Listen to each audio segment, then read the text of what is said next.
Horrorlust Radio episode number 020, and today we are joined by owner and operator of Deranged Haunt in Romulus, Michigan, Mr. Mike Fini. Mike, thanks for joining us on the program. Happy to be here.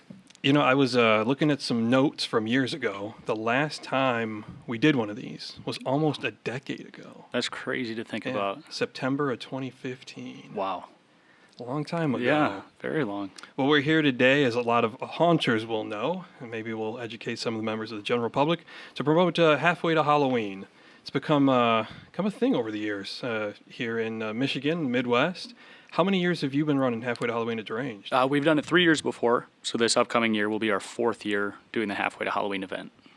Yeah, it's interesting. I know the first I'd ever heard of Halfway to Halloween was probably about a decade ago. I think it was a Haunt World magazine article. I want to say it was a haunt somewhere down south. I don't know if it was Texas or Louisiana. Okay. But they ran their haunt year round. And in the off season, they had these like special events. And one of them, if I remember correctly, was this wild name. And in the time since, I've learned that is what Halfway to Halloween was spawned out of. Okay. And I may butcher the pronunciation. I did look it up, but it was Walpurgisnacht, German word. Okay.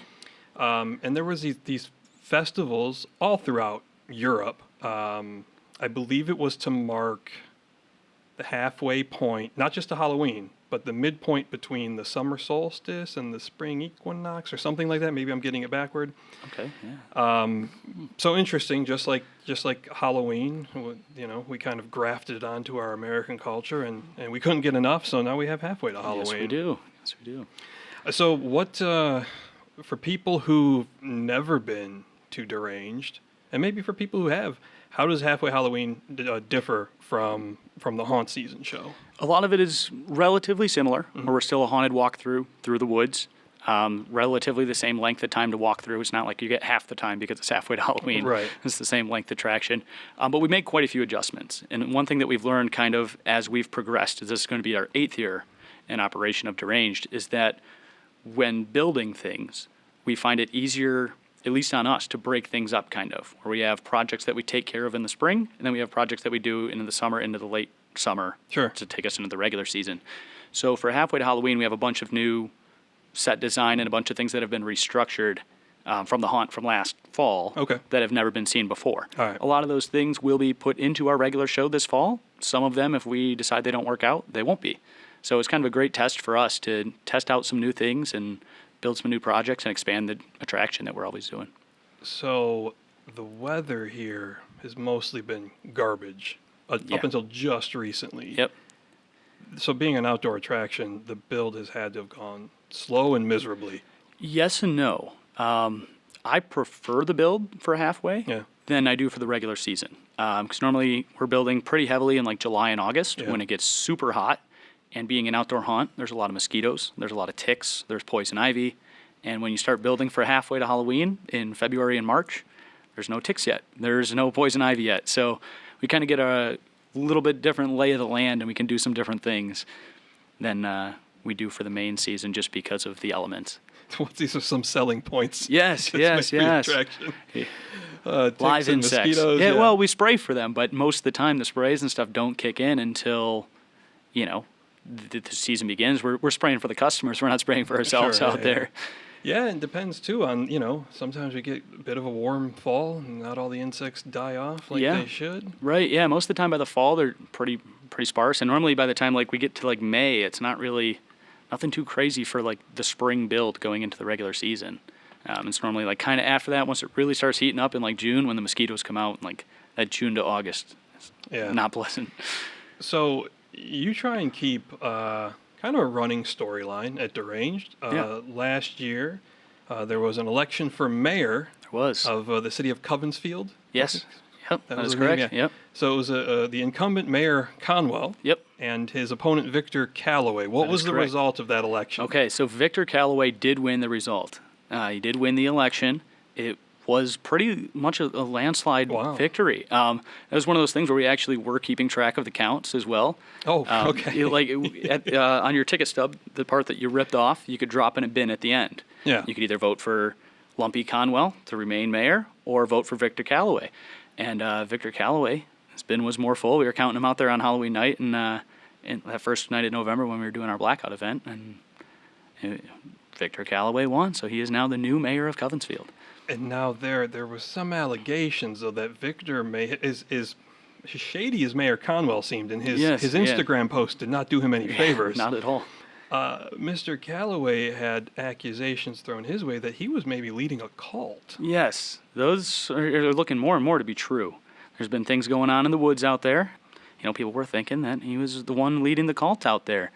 And it's looking more and more like that as coming up in this halfway to Halloween, there will be a blood sacrifice. So that was going to lead me into that. So there's a special promotion tied into this. What is the blood sacrifice all about? Okay, so Victor Callaway, spoiler alert, he is leading the cult. And his ancestry runs deep, and in his bloodline there were some witches. Mm-hmm.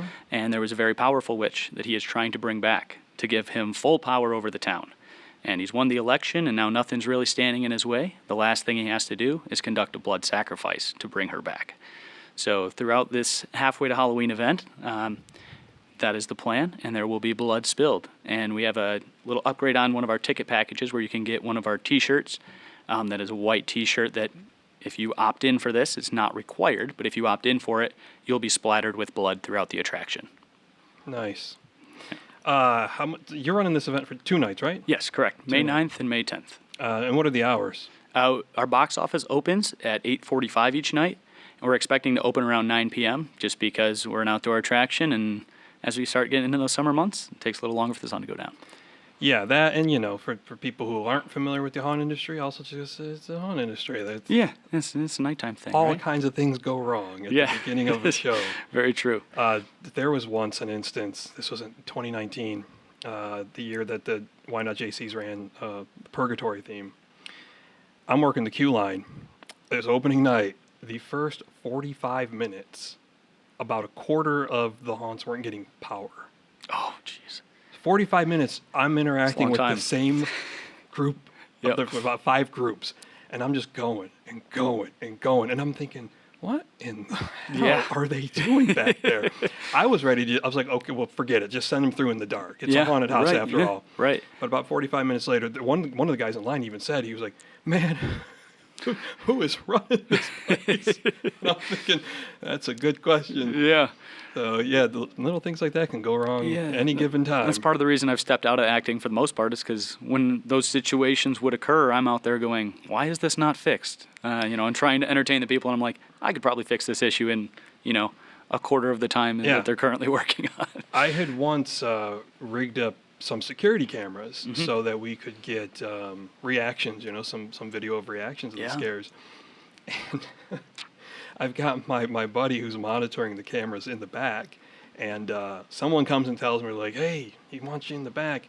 And he tells me, he's like, oh, the camera fell off the wall in that one room. So I go in there with very little light, and I get a step ladder, and I get a drill, and I'm trying to fix this thing in the dark. Yeah. And it's not going well, and groups are still coming, so each time a group's on its way, I just jump off the step ladder and go hide. Yes. Well, one group, they came in a little too quick, and I was like, I've just got improv. Yeah. So I jumped off with the drill in hand and went at them. There you go. And nobody questioned it. Right. It worked out just fine. It's one of those things where it's like, if people don't know you messed up. Right.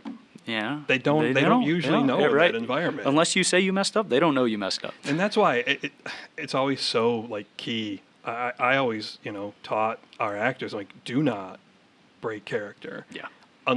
I used to say, I'm like, unless the building's on fire, and even then, you could probably get out of the building in character. You could find a way, right? Don't break character. Yeah. There's nothing to be gained from it. Right.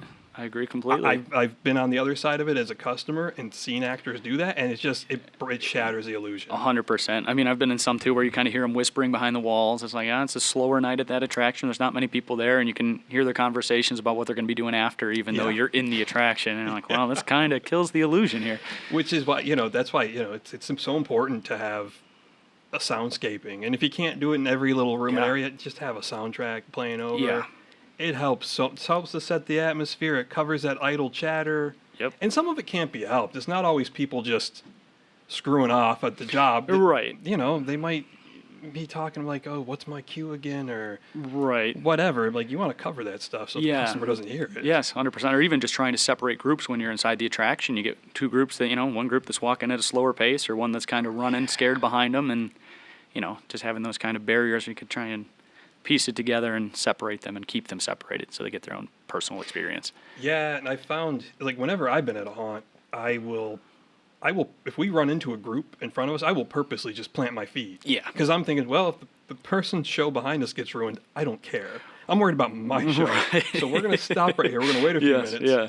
But that's a constant challenge at any attraction because you can't control. There's only so much you can do to control how Right. quickly or slowly these people are going. Yeah, I mean, the only other way to do it would be to basically create a dark ride where somebody hops on a conveyor belt and, you know, you're controlling their speed.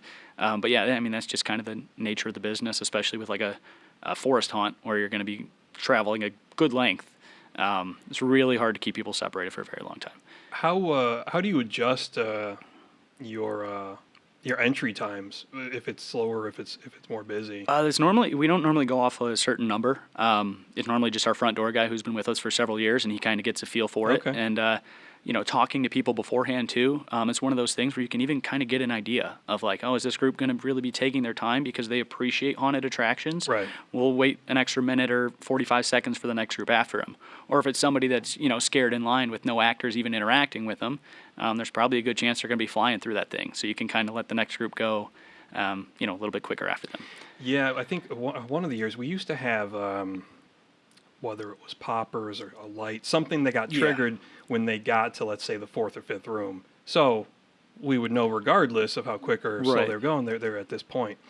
But on especially busy nights, when it's like, okay, we got to start running groups every minute, Right. every 30 seconds, whatever it was. Yeah, it does get crazy. And that's I always tell people, I'm like, if you've never acted at a haunted attraction, go do it because it's a unique experience, and you can do and say things that you cannot do and Very say true. any other time of the year and get away with it. Yeah, you can't chase anybody else down the street with a chainsaw.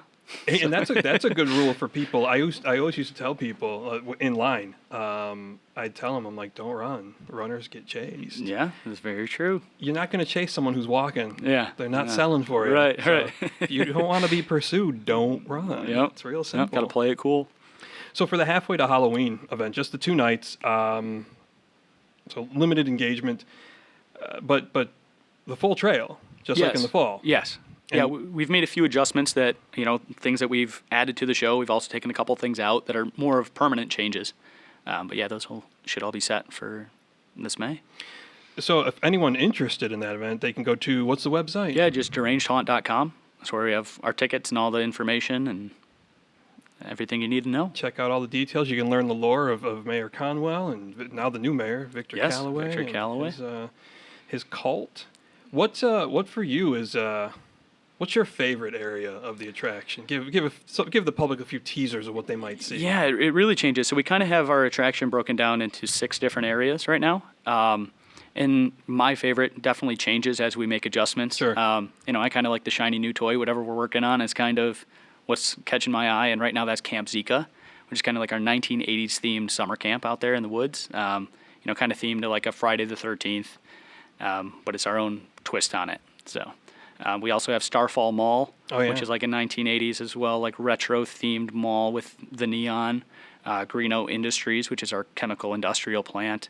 Hollow Hills, which is our cemetery. We have the Herp and Dirt Brothers Carnival, which features a walk-through dark ride, quote-unquote ride. It's a walk-through, and a clown section as well. And then's our Camp Zika, and then Gordon Family Farm, which is our pumpkin farm, super traditional Halloween, kind of 1950s themed farmhouse. What was it, 2 years ago? Yeah, so this was the media night, 2023. I ended up going through by myself. Okay. And there was this one great instance where I was walking the path that eventually leads to the Gordon family farm. Yes. It wasn't quite there yet. Right. But you get a good view into just before you go into the farmhouse. Yeah. But it was so fogged up. Yeah. Couldn't really tell that at the time. But what was cool, I'm not sure who was acting there that night, but the actor was I think they just happened to be there. Yeah. And I turned and looked, and I could see them just kind of across the way a bit. And I just kind of waved, and then they just paused just a beat, but then slowly raised their hand and then like creepily waved back. I was like, oh, that was such a good little bit of interaction there. Yeah. And I think for people who go and like pay attention to the details and really want to be immersed in the story, I always feel like, okay, anybody can work a drop panel and scream in your face, but like stuff like that, those little like creepy little moments, I love that moment because they were like in silhouette. Yeah. So it was really effective, and I was like, it was one of those moments where, as many times as I've been to a haunted house and even worked on the other side, you got a little bit of goosebumps. I was like, oh, that was good. Right, and that's one of those things too, where the fog helps us out tremendously on a nightly basis. But it's one of those things too, where it's like if you walk through again, you're probably never going to get that interaction. Exactly. So like we're always trying to switch things up, but then like there's not somebody waiting there to wave at you every time. Right. That just happened to be the way it was, And that, I mean, that speaks to the importance of improv in any haunt. And unfortunately, some haunts don't allow their actors to do that. Yeah, that's a shame in my opinion. But I understand to a point where you kind of have to streamline things, and some of the haunts have to get a little bit more corporate and have things by the book and to the T. But yeah, but I mean, as an actor, like I wouldn't go work anywhere where I didn't have the freedom, because like I'm not there for the money. I'm there to have a creative outlet. Right. And this is a kind of an adrenaline rush I can only get this time of year. Yes. I want the freedom to 100%, improv. yeah. I don't want to work animatronic or what do they call it? Actormatronic. yes, yeah. I don't want to work one of those. Yeah, there's been a handful of times too. I've had friends at other haunts who are like, oh, it's a night that we're off or it's an off-season event. They're like, hey, we need an extra person. You want to come do this? And I'm like, not really, because it's not going to be what I like to do. It's not going to be that, heavily interactive spot that I'm going to be in. I know I'm going to be behind a drop ball, popping out. Maybe I have 5 seconds of interaction, but I much prefer something where we can kind of give everybody a personal experience to the best of our ability. And when you lose that, I think it loses a lot of the charm of what haunted attractions can be. Yeah, I think fundamentally that's the biggest draw of a haunted house. I've always thought of it as interactive theater, and each time you go, you could and should get a slightly different experience. Yes. And I think that makes I think that separates the good attractions from the great ones. Yeah, I agree with that as well. I was just thinking about that earlier today, and I'm wondering if in this era that we're in of just life, how technology-driven everything is, if something like the haunted attraction industry will continue to serve that purpose, or will there be a time where people are like, we'd rather just play on our tablets than have any sort of human interaction or monster interaction, or for whatever that's worth. I mean, nothing lasts forever, but I think as long as there's human beings, we're going to do something to give ourselves that kind of thrill, whether it's, haunted houses or roller coasters. Yeah. Whatever it is. But yeah, all traditions eventually die. I hope it doesn't happen during my lifetime. Right, yeah, same here. I'll be an old man on a porch. I'm like, what we had when I was young? Right. Like, yeah, we know Grandpa haunted attractions. No one's been to one in 30 years. Yeah. Which is just surprising to me, too, because, you look at almost everything where there's like a technology integrated element. Sure. I wonder if that's coming to haunted attractions, because it's hard to get people to put their phones away, or even for 5 minutes for even like a roller coaster that would take 2 or 3 minutes to go on. Yeah. People can't go without their phones in line, and we've been fortunate enough to have people put their phones away for 20 or 25 minutes while they walk through the trail. Yeah, that dopamine addiction is real. Yeah. It's not just the kids either. No, we're all addicted to it. Yeah, I've never understood. It's like you paid right to come see the show, and you're on your phone? Yeah. Occasionally, if I thought the customer wouldn't take much offense to it, if someone was on their phone in like the queue line, I would snatch their phone up, playfully, right? Or I'd inquire, who they were talking to, and there was a few times it led to some fun interactions where usually it's the friends that join in, right, to razz their friend, mm-hmm. And there's this group of teenage girls, and they mentioned she was on the phone with her ex or whatever, or she was having problems with her ex, and I was like, give me the phone. So we called the kid up, and I ran my mouth, and I think he made some threats while I cackled like a maniac. Yeah. And, I used to have a blast working the queue line. Yeah. Now, when you've acted at Deranged, you've primarily worked in the queue line, right? Yes and no. The last couple of years that I was around, I was more in the queue, where previously, I was more inside the attraction, especially when we were first starting out, just because we needed the numbers to fill it. There were some very sparse nights out there in the woods, but It's come a long way from that. So. Now I want to go back to the start of Deranged. So you grew from a home haunt. Yep. Your first commercial year was 2018. Yep. And it's I've been out almost every year. Yeah, I think so. And I'm sure you have this effect too, maybe even to a greater extent. I sometimes have to go back and read the older reviews to remember all the progress that's been made and how much the attraction has changed from that first year. Yeah. So for you as the owner, what's it been like? Yeah, it's been insane. It's crazy, overwhelming at points, just making all of the changes that we've made.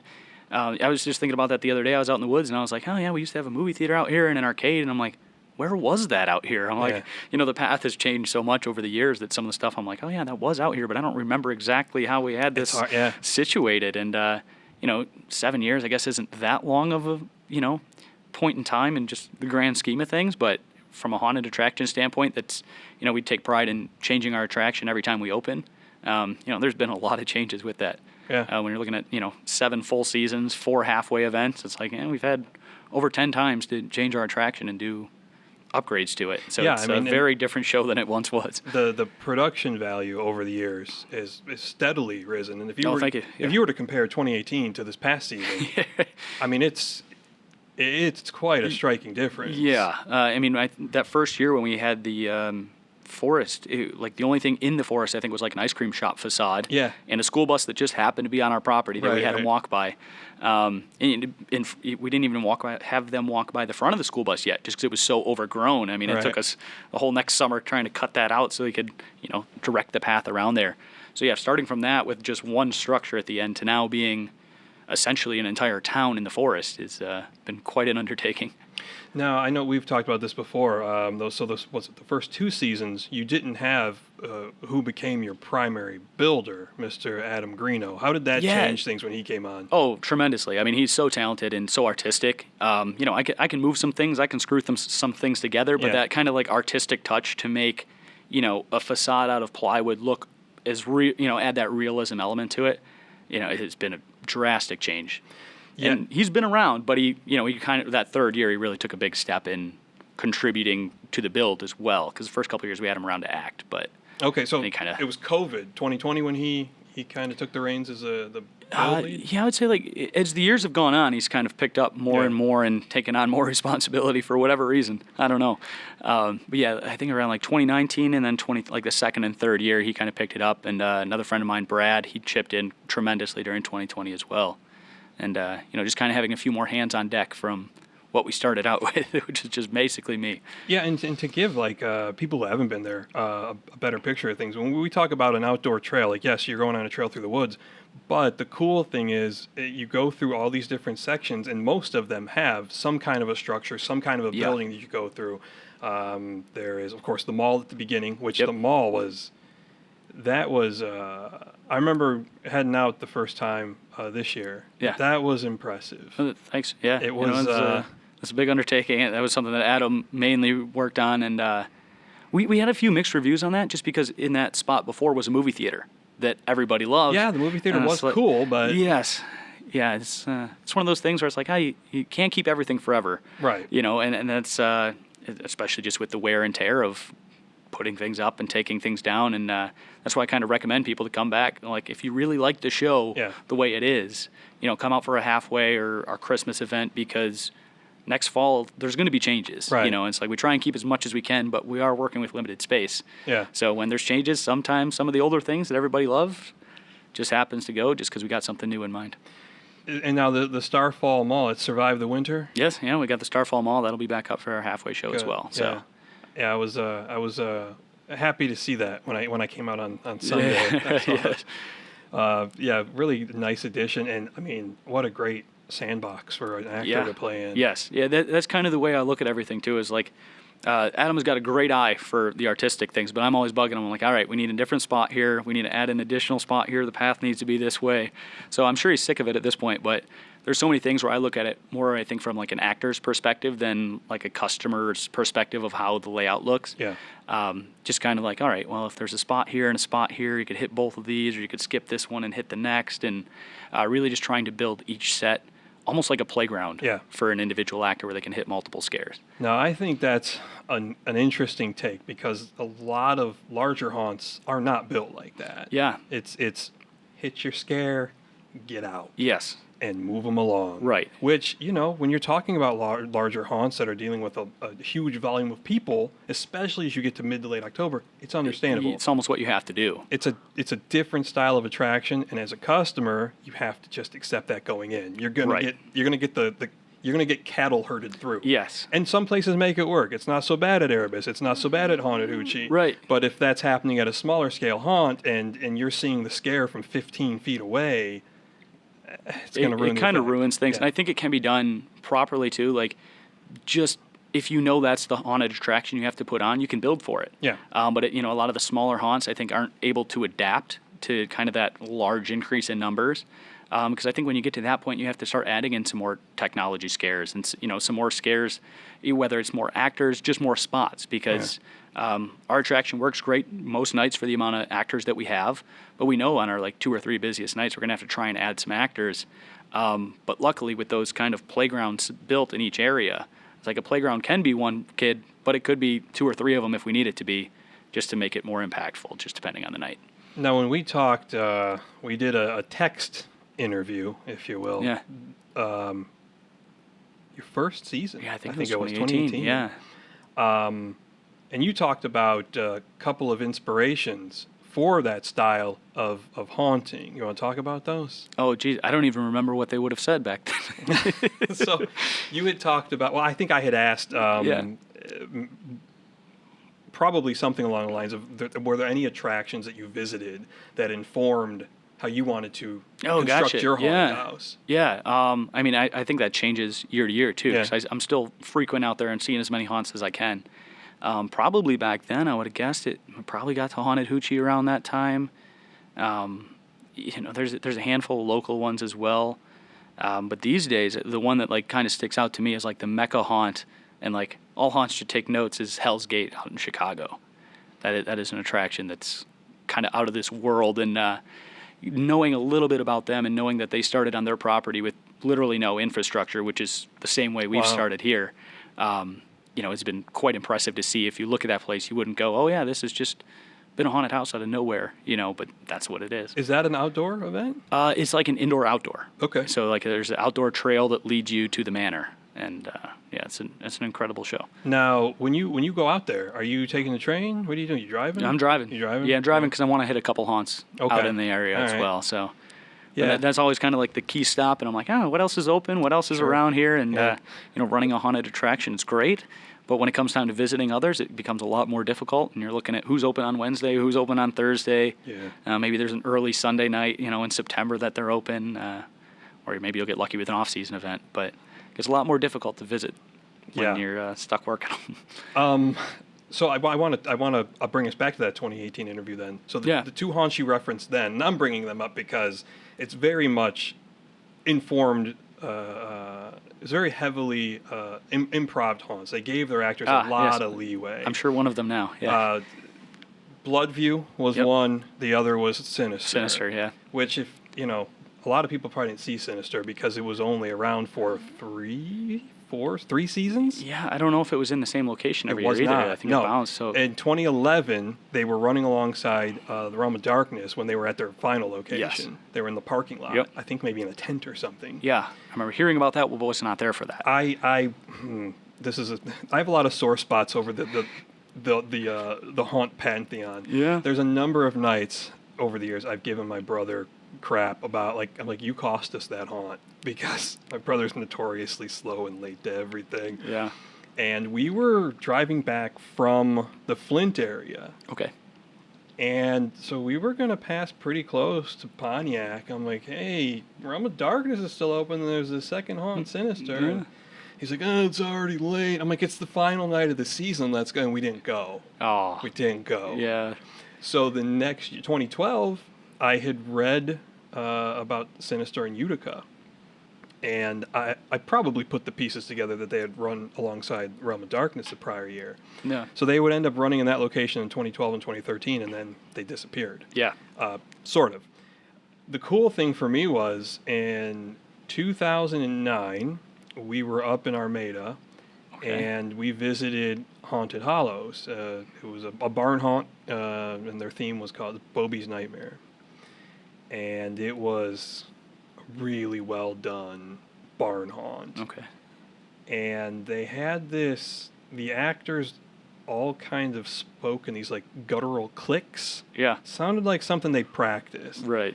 But it added this kind of unique element of fear because you suddenly feel like you're a foreigner, like on their territory. Right.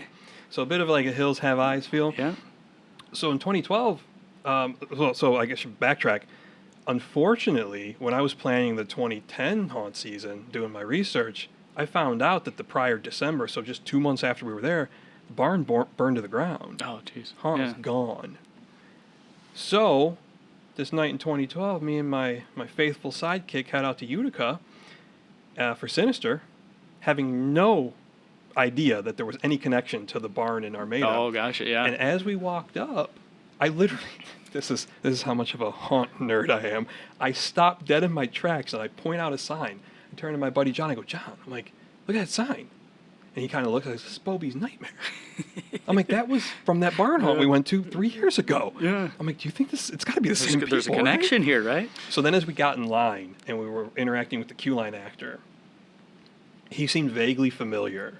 And I was like, I think this is the same group. Yeah. And then the moment we got in the haunt, we encountered one of their key actors. Okay. And she was doing that kind of guttural language with the clicks. I was like, these are the same people. Yeah. What a beautiful night it was. Yeah.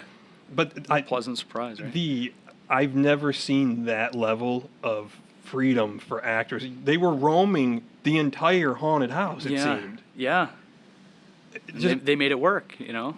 And to give you an idea of what you may have seen at this haunt, like, you could interact with them. They would play off of you. I remember there was one room, there was some sort of creature. Let's say he was having his way with a corpse. Okay. And I gave him some words of encouragement, and that boy went even more vigorously. In another room the next year, you go in, and there's like a different customer being held hostage playing GTA 3. Yeah, right. Just weird stuff that would go. You never knew what you were going to run into. I remember getting, duct taped together with my friends, put in there's a casket for one that they throw 2 or 3 of you in. And, it was a very interactive haunt and one of my favorites still to this day. Now, if you didn't get the chance to visit it, there is a short documentary on YouTube. Yeah. I think if you were just to Google, like, Sinister Haunted House Utica, you'll come across it. You'll get a bit of the flavor. I think the YouTube that did it might have been called Thriller Nights as well. I think it was. Correctly, yeah.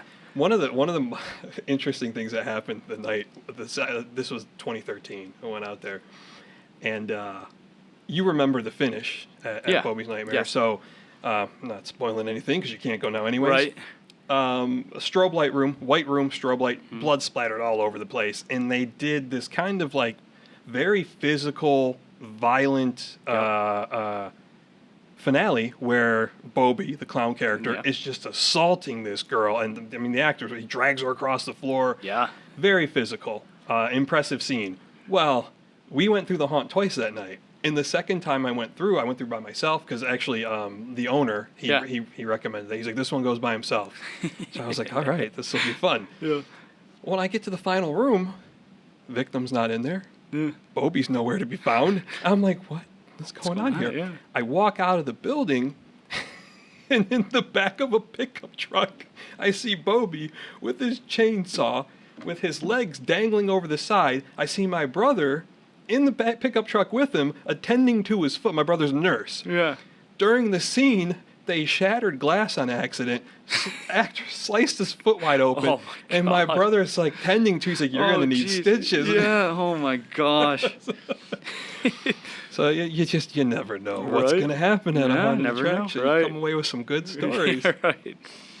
So, but that was an influence on the style of haunting at Deranged. Yeah, 100%. I mean, just having that interaction, and that was the thing too. Is like you could go through twice in the same night and have a different experience. Yep. And that's not something that we can promise that you're going to get a completely different experience if you go through twice on a Friday. Right. But if you come through with the beginning of the season and then the end of the season and then for Christmas and then for halfway, it's like you're going to be getting 4 different shows. Yeah. A lot of the sets are going to be the same because there's a lot more difficult to switch out. But, our actors are frequently bouncing around, and some are there some nights, some are not there. So you're getting a little bit of a different show every time you show up. So before we continue, let's plug the event again. Yes, halfway to Halloween at Deranged Haunt, May 9th and 10th. Box office will be open at 8:45, or if you bought online tickets, you can show up around 8:45. You can come right up until 10:30, and as long as you're there on site with your tickets by 10:30, you'll go through that night. Now, when you're going to haunted houses, do you have kind of a time frame that you're trying to get to them at? Because I do. I have rules I follow. It depends on where I'm going and when I'm going. Sure. So if it's something local, normally not so much because they're open on an odd weekday and we're going, and that's going to be our only stop for the night. Right. But, when I'm making a trip out to Chicago or down to Ohio, those are pretty tight schedules. There's been times where I've hit Dent Schoolhouse in Cincinnati and then head on up to Haunted Hoochie in Columbus, and those are about an hour 50 apart from each other. So kind of got to start early at one, plan everything out, get to the next, see if we can squeeze something else in the middle. And that's a 4.5 hour drive down to Cincinnati from our area. Yeah, you're leaving about 1 p.m. to try and get there around 5 or 6, get some food, be the first in line, and, hit the first haunt, and then get in and out and head up to the next. I've got a story about the Dent Schoolhouse. So my buddy John and I went in 2016. It's the first time we've been there. Okay. Now, a lot of times when we go on, we go 3-4 hours away from home, we're going to get a hotel and just stay overnight. Right. We couldn't do it. Well, no, we did, but there was a catch. I had an appointment really early in the morning. Oh, but it was gotcha, this was the final weekend of the season. So it was we're going. We're going to make this work. Yes. So we gun it down to Cincinnati with plans of hitting the Dent Schoolhouse and then afterward going to Land of Illusion. Okay. Which is in Middleton? Middleton, Ohio? yeah. Okay, yeah. Not terribly far from Cincy, but by the time we were done with the Dent Schoolhouse, it was pretty late. Yeah. We needed to be up and on the road at 6 a.m. Oh, my gosh. I'm not an early bird. I am a night owl, so Yeah. it was not fun to do that. Yeah. But we get out of the Dent Schoolhouse, which great haunt, by the way. Yep. And my buddy John, he's a very non-confrontational type, and I'm me. Yeah. So I'm like, there's another haunt still open. He's like, Joel, it's 2 a.m. We got to be up at 6. I'm like, yeah, but it's right down the road. When are we going to be back here? Right. So that was one of the few instances where I let him have the W, and I was like, all right, let's go back to the hotel and sleep. Yeah. But we got 4 hours of sleep, maybe. Yeah, at that point, it's just drive back, And then, right? and then he had to, honestly, he was often the driver. So Yeah. And there's been many times we've gone on these long trips, and I'm keeping an eye on him because I see him nodding. Yeah. off. Yeah, John, that's been me on a couple trips lately. And they're over to Chicago, and, it's like, I'm the one who's always opting for the hotel these days. And I'm like, now that I own a haunted attraction, I don't have to get up at 9 a.m. for work, but normally the people I'm traveling with do. So yeah. So the earlier haunting days, I'll call them BC, before children. Oh, yes. Very different version of myself. Yeah. I would not accept not hitting that last haunt of the night. Yeah. I would often badger my good buddy and my brother against their wishes. We're going. Right. I remember in 2022, was it? Okay. I believe it was 2022. I have to check my notes on Yeah, Horrorlust. A few of us went down to Carnage in Columbus. Yeah.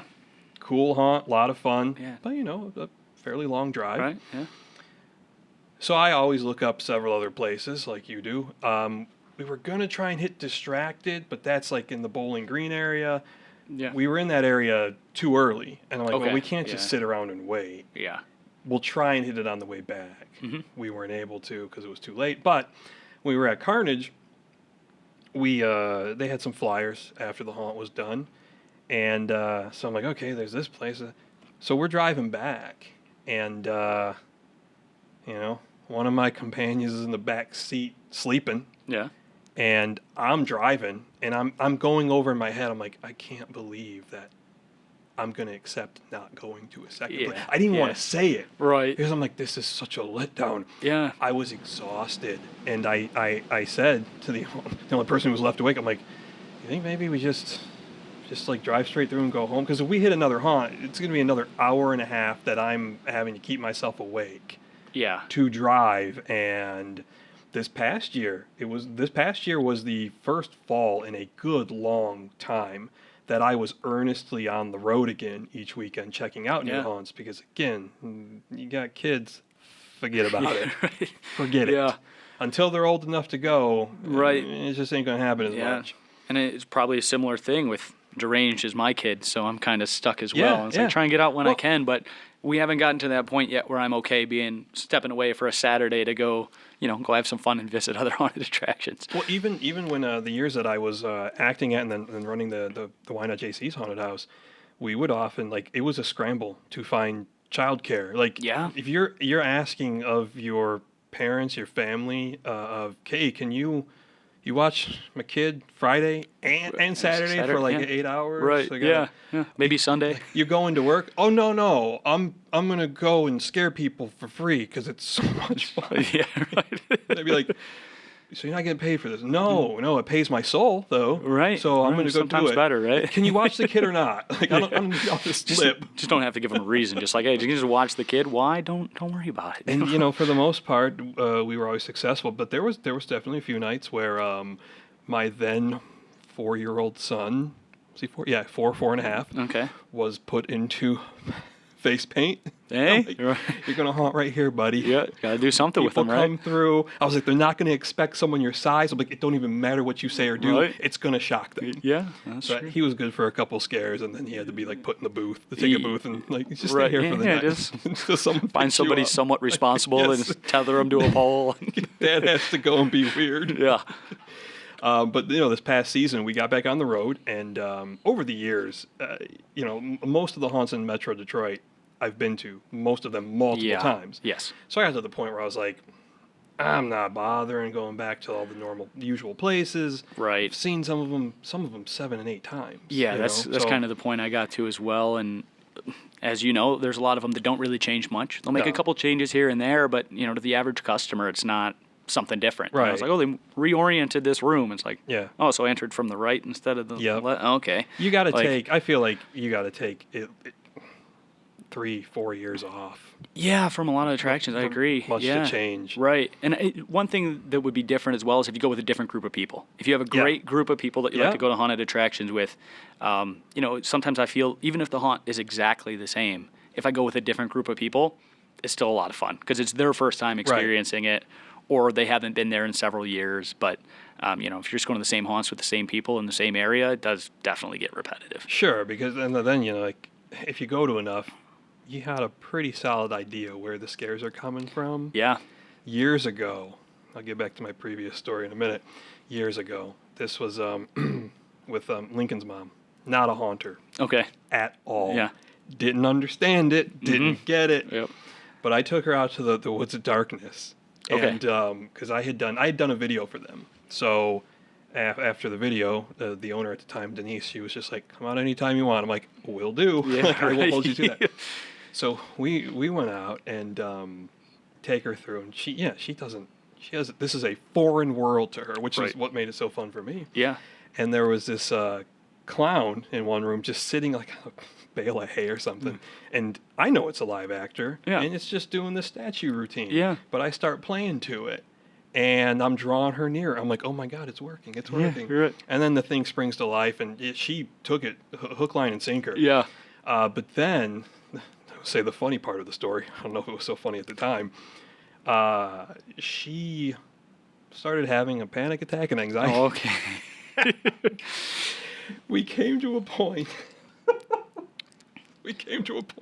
Where there was, a short vortex tunnel. Oh, yeah. There was also an exit door, an emergency exit. And as I'm starting up the path, you had to go up a few stairs to get to the vortex tunnel. She goes, "Oh, well, can't we go this way to the emergency exit?" As if I don't know it's the emergency. Right. I go, "That's the chicken exit. No, we're not going that way." But after we get through the vortex tunnel, I can see she's kind of going into a state that may not be good. Yeah. So I kind of just grab her at this point, with my left arm, and with my right, I'm walking through the haunt before the actors are appearing, and as we're turning the corner, I go, nope. Stop. And we just sort of plowed through it. And afterwards, she's kind of like, I'm sorry, I ruined it for you. I was like, no, this is a good story. I will tell this for years. It's worth it, right? Yeah. Especially if it's a haunt that you've already been to. Right? Yeah. So like, it wasn't like, oh, this is my first time here and only time here. It is it's absolutely a different experience with someone who has not been to many or not been to any haunted houses. Yeah, I think it's a lot more fun personally, Oh, yeah. especially, being on the inside of the industry at this point. It's like, all right, well, even if I've never been to this haunt, you kind of get an idea of how people build rooms. And you're like, all right, well, there's going to be something over there. Here's a distraction, you know. Yeah. But we're going with somebody that's completely blind of the world and how it operates. It's always a fun time. Haunts to me are very much like pro wrestling. Yeah. If you've watched long enough, you know the moveset that's coming. Yeah, you can see a finish coming sometimes. Yep. When they work well, it's when they put a little twist on it to get those people who are even calloused to the industry. Right, and that's something that we're always trying to update too. We're like, all right, well, we know this spot's here. Other people that have been here before know this spot's here. How do we change this spot to look the same but scare differently? Right. And a lot of the times we make those changes and then we're like, well, the basic scare that everybody knew worked better. Like, it's like maybe we're overestimating some people's intelligence at times. And you're like, well, you should have just left that hole in the wall there because it worked great. Like, we're doing too much here. The story from last year. So yeah, me and my buddy John got back out on the road and was just prioritizing places we had never been. Yeah. So we're gonna have to drive a fair way. So we ended up hitting Distracted, which was fun. Yeah. I really enjoyed that. They had some weird rooms. I like weird stuff. Yeah. And there was like a weird little, like almost like a miniature pizzeria. Okay. And then another room, there was a puppet operation going on. Like I like when I see rooms that are they're just bizarre. Yeah, like, okay, these people are sickos. I like them. Yeah, and just different when you've been to so many too. Right. Just something that's, So we did that one. We did a small haunt in Monroe called Spooky's Fright Night. Oh, I've heard great things, but I think they're a Friday and Saturdays thing. And, here we are. Relatively short, but a really well done production, high on the interaction. Awesome. And matter of fact, the final scene, I was fooled by the actress in that room. I was very impressed. So we did that one night, and then another night we hit Ghoul Brothers. Okay. House of Horrors, I believe it was called. Yeah. And unfortunately, that was their final year at that location. Oh, and gotcha. I believe, as of right now, they're still looking for a new place. Tough. Yeah. But an excellent attraction. I think they've been there for 7 years. Okay. Very immersive. I mean, stuff to look at every square inch. The actors were into it. It put me in mind of kind of a blend of a couple of different haunts. It kind of felt like, and you've got to be like a haunt industry person to know these places, but it kind of felt like part Terror Town, like their main attraction, House of the Dead, and maybe like a hint of Exit 13 in there. Okay. It was a really well done attraction, a fun group of people. But to end the night, we went to the Chippewa Lake Slaughterhouse. Oh, yeah. I've heard that's really cool, and that's another one I haven't made it out to. It's like Cleveland area, right? Yeah, a little bit south. Okay, yeah. That place was... It was excellent, but it's one of those places, I told my buddy that night, I was like, had we seen this place when we were less experienced, had we seen this place 10, 15 years ago, I'd have been dreaming about it for months. Yeah. It was... Yeah. The way they immersed you in the whole atmosphere, even before you get to the haunt itself, you're kind of out in the middle of nowhere. Okay. So as somebody who lives in a metro area, you go out to some of those places and you're kind of like, I don't know, these hillbillies may actually be a little off here. Yeah. They're going to smell the city on us. They're going to know. Yep. And then the queue line area, they herd you like cattle. Okay. They've got the large gates. Okay. So it's kind of awesome. like towering over you at times. Like it feels a little claustrophobic. Right. And then so the haunt itself used to be a meatpacking plant. Oh. So awesome. Great use of space then, yeah. Awesome location. Whenever you can get a building or go to a haunt that was a legitimate this or that back in the day, it's got automatic like aesthetic and production value. Yep. But the haunt itself, it was It was really well paced. They had a few key scenes, of course, but they did this thing with their actors throughout, which I think is a good tactic. They played to the theme, but they were all dressed the same. Okay. They were like in coveralls, like workman outfits. Mm-hmm. So you're going through the haunt and you're seeing this same character over and over, played by all these different actors.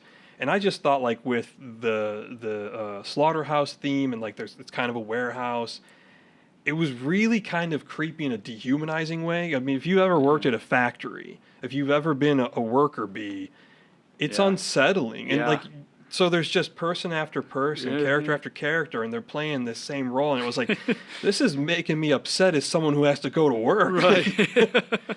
But they had, it was such a well done haunt, and there was, I don't want it because they're still operating.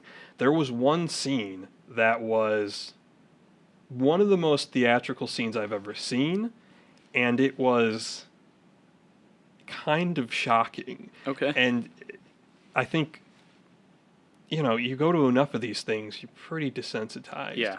But it was the expediency and I think the effort of the actor, the timing was just, I remember stopping in my tracks and my jaw fell up. I was like, they just did that. And I have seen this same shocking act performed at least one other haunt, maybe two. Okay. But not like this. Oh, okay. It was good. Yeah. And they also have a legit airplane, like Okay. part of a fuselage on the property that you go through. Okay. There was this giant, like, I guess it was kind of like almost like I don't want to say like a car graveyard because we were in a building. Okay. But it was like a spot for junk cars. Mm-hmm. And they just had multiple chainsaw characters buzzing through so it's echoing off all the metal.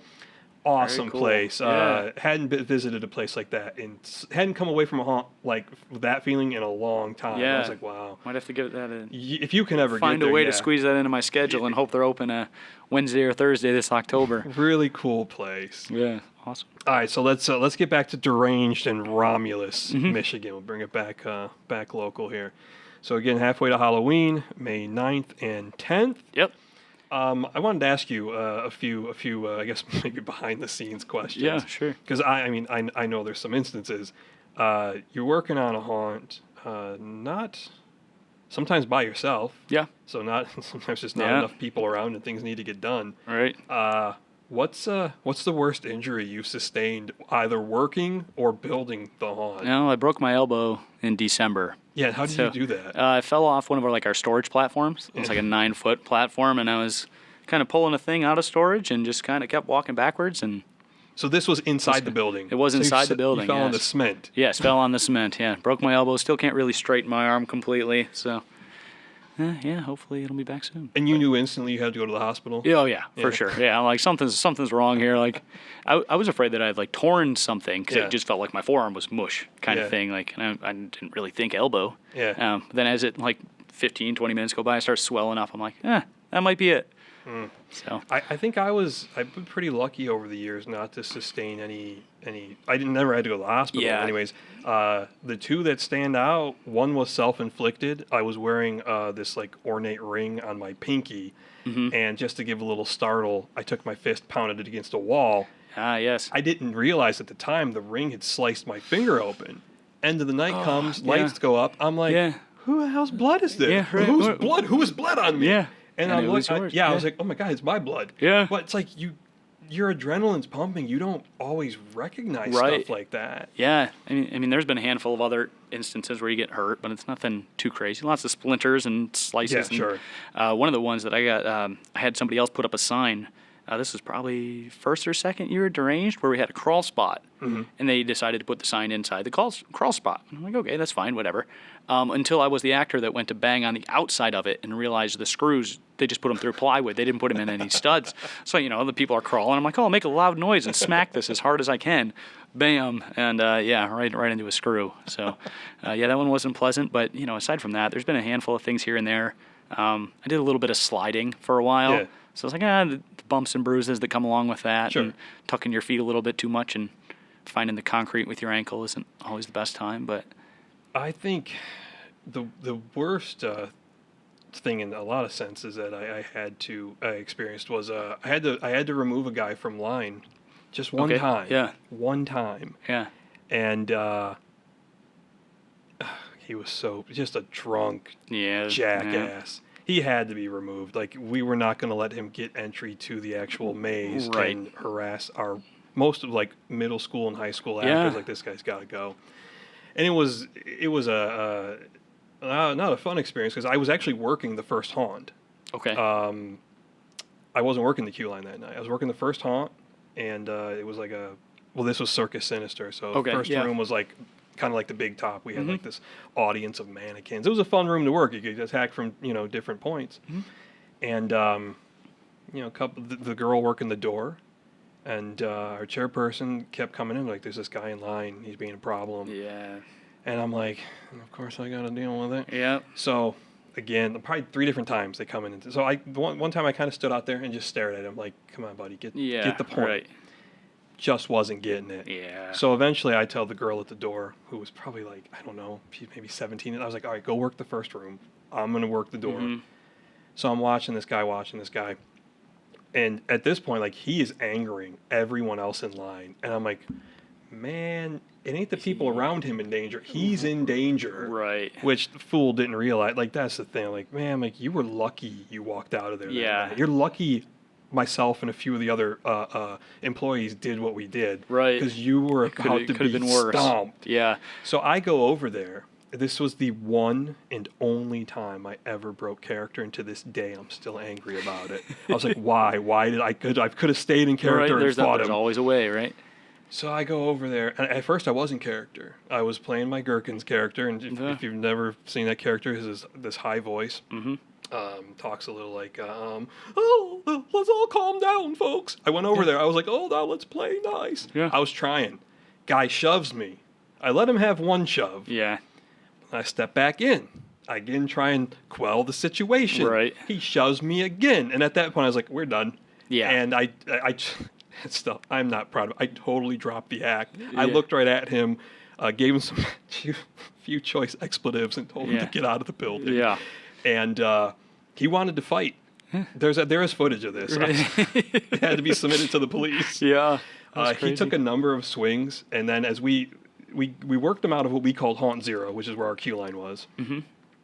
There's kind of a choke point, a narrow passage between the ticket booth and the security room. Okay. And it's also much darker in that area. Yeah. And as we were in there, he swung and he caught me with a punch, like in my upper lip and my nose. Okay.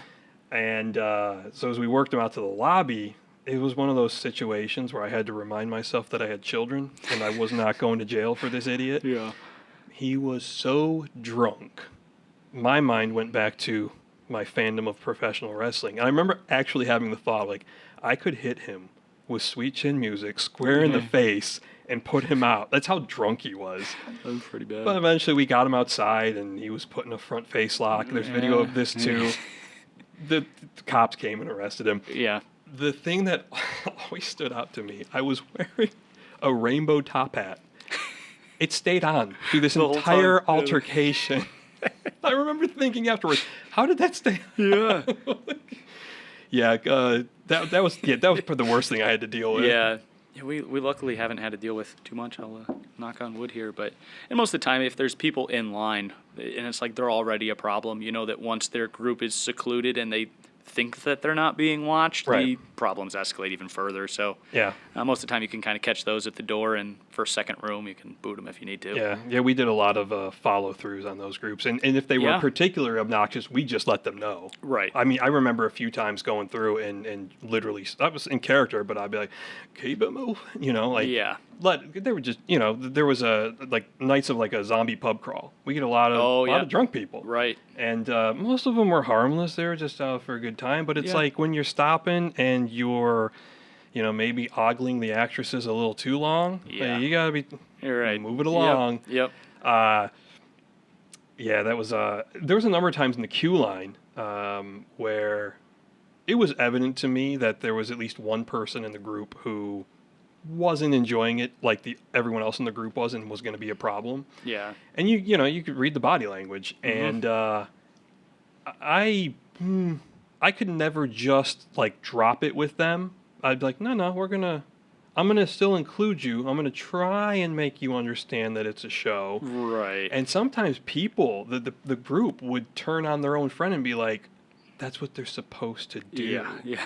You're at 100. What's your problem? Right. And then I just play off of them. I'm like, Right. yeah, loosen up, pal. Yeah. Good time. There was, oh man. You remember the first Bloodlust in 2020? Yes. Oh man. Yeah. So, I had this whole routine. You may remember it. It involved a Kobe Bryant joke who had recently passed. Most of the crowd loved it. Most? This one guy, not so much. What he particularly took offense to, okay, you're working a queue line. I'm always looking at, like, the group dynamic. How many people are in the group? What's the complexion of the group? 2 guys, 2 girls? Okay, probably a pair of couples, friends. Sometimes, though, you misread a group. Yeah. So there's this guy, and he was one of the last people of the night.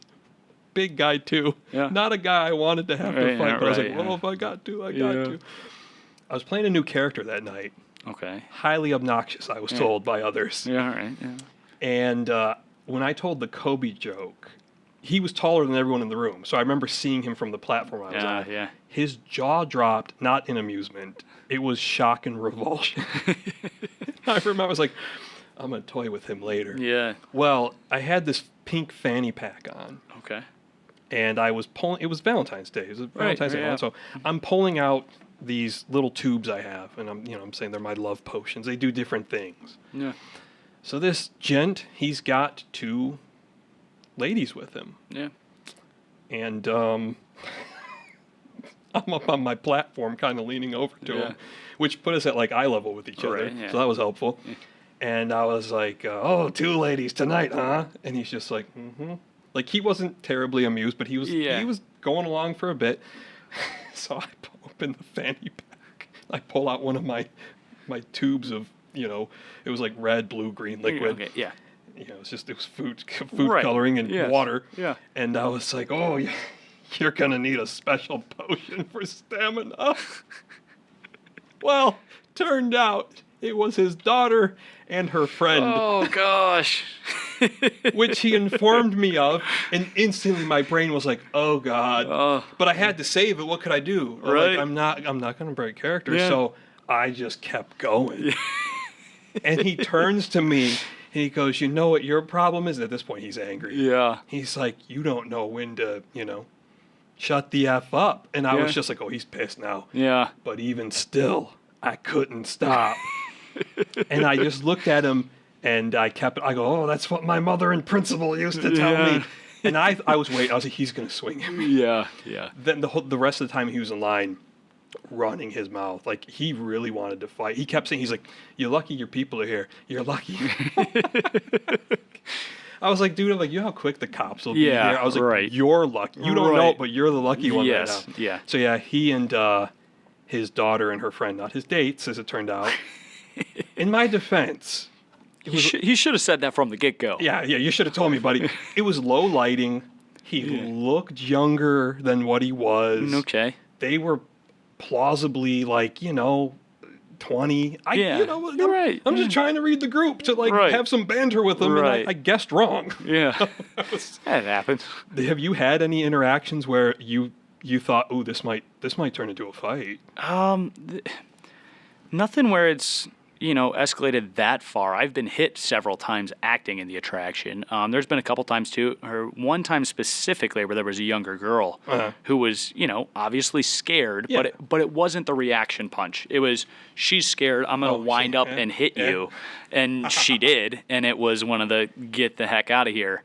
Luckily, we were right by a door kind of thing. And it was like, you could just tell the group was a little bit too rowdy to begin with. And it wasn't the whole group, but there were like maybe 2 in like a group of 5. Yeah. And it was, it was getting chaotic. So she was kind of in a corner near an emergency exit. And I was there to kind of, hey, settle it down. And that's when she swung. And I was like, all right, you're done. Where'd she connect with the punch? I was wearing I was thrown into the attraction to replace somebody or something. So I just had on like this hard plastic mask, thankfully, but no, it was right to the face. Right to the face? Yeah. Her hand probably got the worst of it because it was one of the, like just a cheap, hard plastic mask. Yeah. Yeah. So yeah, it wasn't. The first year that I did Vermin. Yeah. Vermin was the character that I got myself in the most situations with. Okay. Because it was a very visceral character. He was, there was underpinnings of he was a serial killer, a psychopath. Right. Yeah. So I did like a lot of mind games, a lot of psychological stuff. Customers didn't know it, but to amuse myself, I worked in a lot of real life problems and would tell it to their face. Right. And which always, go a long way to I got sick add amusement realism out of it. to the character, Well, more layers. I think it was a Sunday night. It was somewhat slow. So whenever I had the chance, I'd sneak into one of the rooms, like, come up with like a combo scare with one of the actors. Well, this was 2016. The theme was sin, so it was all serial killers. And in the H.H. Holmes room, there was a bed, full-size bed, and I could get myself underneath it. Okay. So this one large group, we broke them up into two groups, but then they combined as one. Like 11 people. This is ridiculous. Yeah. So I come crawling out from underneath the bed, and the whole group just loses it. Yeah. So I've got the long hair. If you've had the good fortune to never see me, got the long hair in front of my face, and I'm crawling from underneath this bed, and they didn't expect that. Right. Well, there was one kid in the group, and I remember his name to this day because they all kept saying it. They all kept calling him Little Tracy. So I came out from underneath that bed, and I went straight for Little Tracy. And this kid, he was probably 9 years old. Oh, jeez. He starts swinging for all he's worth. Yeah. And I actually, just speaks to whatever particular mental illness I have. I'm leaning into the punches and bobbing and weaving and encouraging him. I was like, "Come on, Little Tracy, you can do better." God. It was funny as hell. Yeah. It was, but I didn't feel like he was doing it maliciously. He was reacting. He was scared. Yeah. And he had this nut job playing to it. Right. It was a lot of fun. Yeah. All right, so halfway to Halloween, once again, May 9th and 10th. Mm-hmm. Deranged and Romulus. The website is derangedhaunt.com. That's correct. Let's not too much, but let's look a little bit ahead to the haunt season. Can you give us a little kernel of what people may expect in the fall? There will be changes to the attraction, as always. We're always updating it. We kind of look at it as a living and breathing thing. Yeah. This haunt is never going to be done. It's never, this is our haunt and that's it. Yeah. So we're always making changes. Storyline-wise, the blood sacrifice is happening halfway to Halloween, allegedly. We'll see if it all goes through. And I don't want to give away too much storyline-wise past that point. Because at halfway to Halloween, you can find out. Now, one thing I wanted to ask you about, because you had told me about this previously, is there any chance we see Greeno's idea of an alien night come to fruition? Currently, there are no plans of an alien night. That could happen. I wouldn't rule it out. But yeah, we do our Sunday theme nights throughout the main season. Yeah. This year, I think we have a few less. Maybe one or two less. We're kind of doing it every other Sunday to just see how it goes. But we got our Dark Woods event to end up the season. We also have our Clown Carnage and then Classic Monsters. Yeah, and if you're a smaller haunt, mid-sized haunt, and you can pull that off, you feel like you have the actors to pull that off, as a customer, that's about the only thing that might lure me back. Right. That, or maybe back in the day, when Darkside Acres did their adults night or 18 and up. Yeah, we have one of those as well. That would get me back out. Yes, yeah. You saw some interesting things there. Yeah, things change a little bit when there's no kids around, that's for sure. That's definitely for sure. Yeah, we do one of those every year, and it's an actor favorite as well as a personal favorite because they kind of just get, let loose. Oh, that's right. Well, I acted the second one. Yes. Yeah, that's right. Yeah. That's right. Yeah, I definitely let loose a bit. Yeah. So this year we just have the 118 and up night, and we're running it on a Thursday this year. A little bit of an experiment there, but unfortunately, every time we run it on a Sunday, there's quite a few kids that show up thinking they're just going to a haunted house. We're like, it's on the flyer, it's on the website, it's on the Facebook, it's on the Instagram, 18 and up, and like, you're 8, not 18. You always get a handful of kids. They're like 16, 17 in high school. We're like, we're 18, but we forgot our ID. So you turn them away? Yeah, they get turned away. Yeah, because our 18 up nights are 18 and up nights. Because the last thing we want is a 16-year-old coming in and going home and been telling his parents what he did tonight and what he Right. saw at this haunted attraction. And we do not want that. So our 18 up nights are 18 up nights, but we always have our kids trick or treat as well throughout the week for like the younger kids. Right. We run into those every year as And well. that's fully G-rated. Yes, that's completely G-rated. There's no scares involved unless we forget to turn something off. But aside from that, yeah, no actors. Just walk through the trail, collect some candy, and get to see everything with the lights on. Now, one of your actors, not even in costume one bit, did frighten my child, my 2.5-year-old last fall, It's very possible. just with his face. Quite an achievement. Yeah, I mean, some of our actors have that awful look to them. So if it's piqued your interest at all, some of these 18 and up nights, you can go to the Horrorlust blog. You can read them and do a little reading between the lines. Use your imagination, and you get a little flavor of what went on. Yeah. One note on the Horrorlust blog. So if you want to visit it, I've now returned to the original blog. Okay. So the URL is horrorlust.wordpress.com. Oh, awesome. Very cool.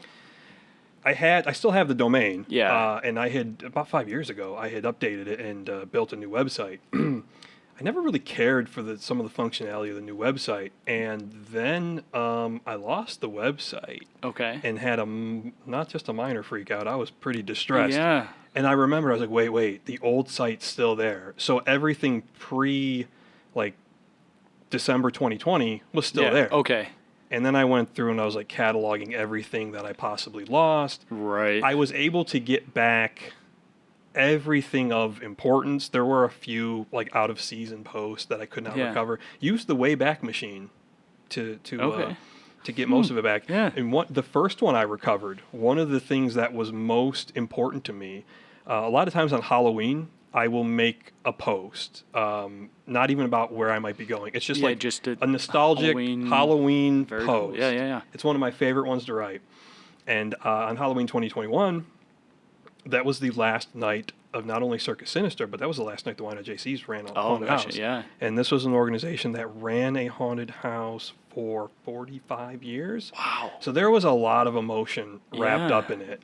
And I wrote a post from that night, and part of the post was touching on the fact that, well, part of the reason I knew I was stepping away after that season was I was about to be a dad again, and I was like, Yeah. this is going to be too difficult with 2 kids, and I'm, it's getting into my late 30s at this point, and I'm like, I can remember that Halloween running full bore into a wall with my shoulder and then going, you can't keep doing this, stuff like this. Yeah.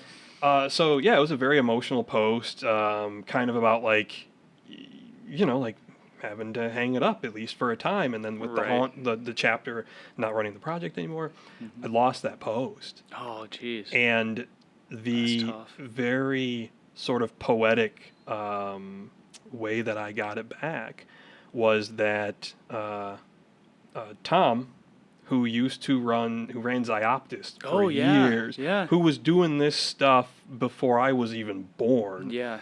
I used to read his site a lot, and I actually was just on his site one day, depressed, because I'm like, how am I going to recover all these posts? And I was actually just seeing like if he had posted anything about the upcoming season. Yeah.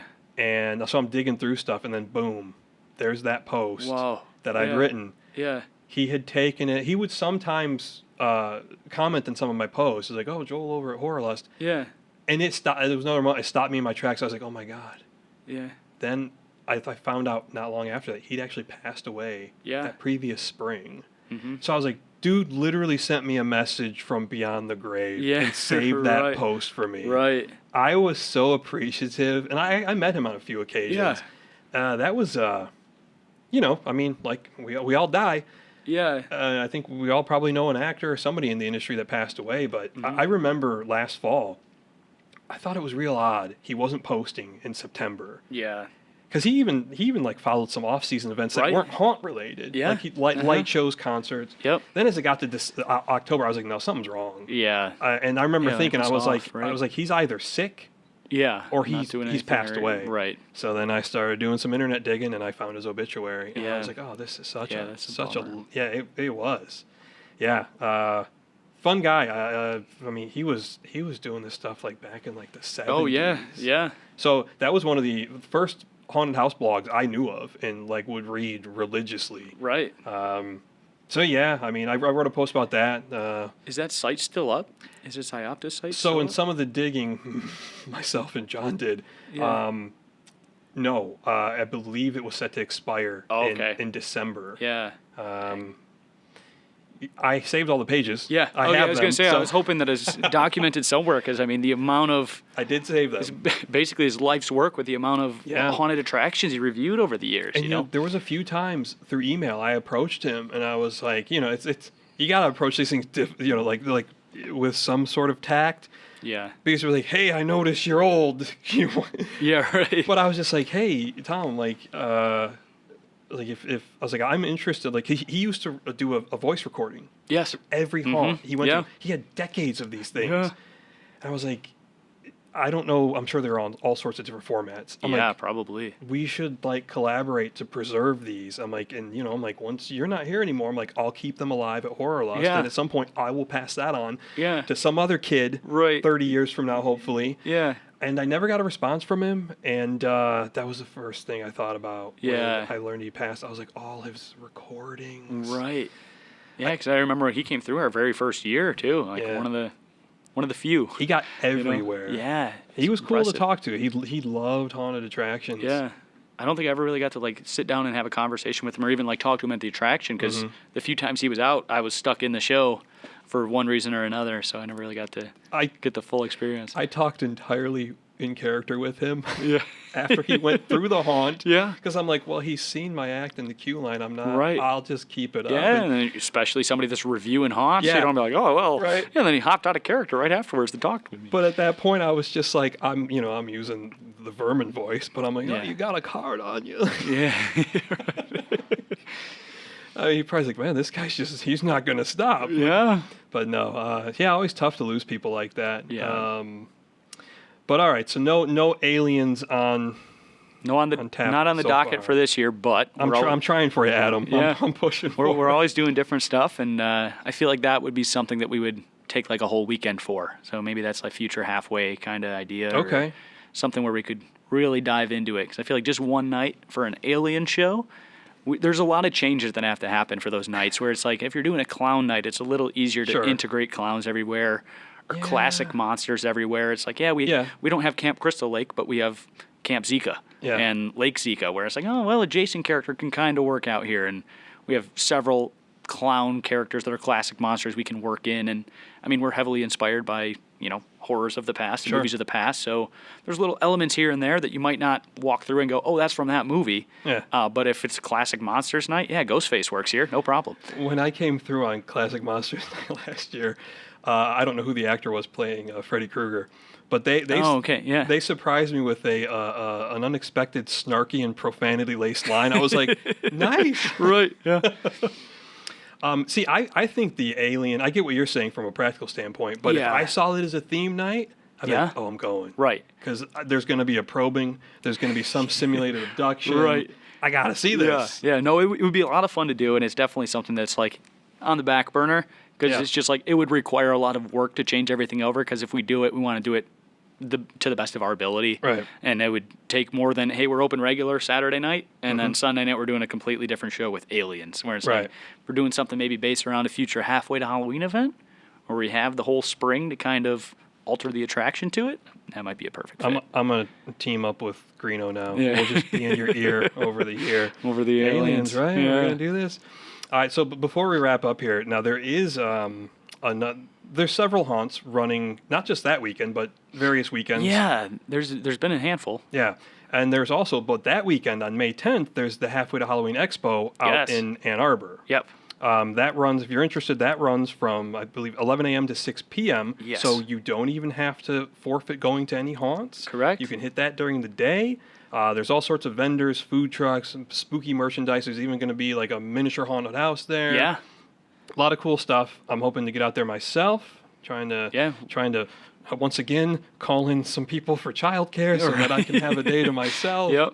Like, hey, can you watch the kids again? Are you going to work? No, I'm just going to look at spooky stuff. Yeah, it's a great event for all ages. The Expo is. Yeah. I mean, we've been able to contribute to their haunted attraction element to it for the last couple years, and we'll be back again this year. And it's a lot of fun, and they have a ton of vendors with a little bit of everything and great food trucks and the whole deal. Yeah, and if you're interested in that event, they too have a website. Just Google Halfway to Halloween, Michigan. Yes. It'll pop right up. And one more time, Mike, plug your event. Yeah, Deranged Haunts Halfway to Halloween event, May 9th, May 10th. We'll be open. And if you've got any question, comments, or you want to ask me questions, ridicule me, that's fine. I just like reading stuff. You can send all that to horrorlust31@gmail.com. Once again, that's horrorlust31@gmail.com. Or if you happen to see this posted on any social media platform, post something in the comments, send me a DM, whatever. And one final plug I'm going to do, and this is for a good friend of mine. Recently published a novel entitled The Names. I want to get the name. There's like a subtitle. The Names, is it a modern epic gothic horror or epic modern gothic horror? One or the other. I always confuse it. But The Names. Author's name is Michael Ann McGorman. It is a dense read, but a quick read. A very, I thought, captivating horror story, obviously, that's why I'm plugging it here. There is a 2-part interview with the author up on Horrorlust as we speak. Part 1 released last week. Part 2 is coming out tonight. So I encourage you to go pick up a copy of that book. Good friend of mine. It's available on Amazon. If you're into horror, I think you will enjoy it. If you like reading scary stories, you're going to like it. I was highly impressed. She worked on this book for 6 years. Wow. Very proud of her when she got that published. So once again, The Names by Michael Ann McGorman on Amazon. Go check out the interviews on Horrorlust. And if you've never heard of Horrorlust before, missing out. Welcome. Yeah, right. There's all sorts of haunted house reviews on the site that I started in 2011. There are interviews with haunted house owners from over the years. There are just my personal thoughts and reflections and musings on Halloween and haunted attractions and horror movies. I have a lot of fun writing it, and I know some people at least have fun reading it. Yes. So, one more time, derangedhaunt.com. Come out for Halfway to Halloween. Witness the blood sacrifice by Victor Calloway and his cult minions. Yep, lurking throughout the woods. On May 9th and 10th. Mike, thanks for joining me today. We should do this more often than once a decade. Yes, yeah. Thank you for having me. I'm happy to come back anytime. This was a good time. Yeah.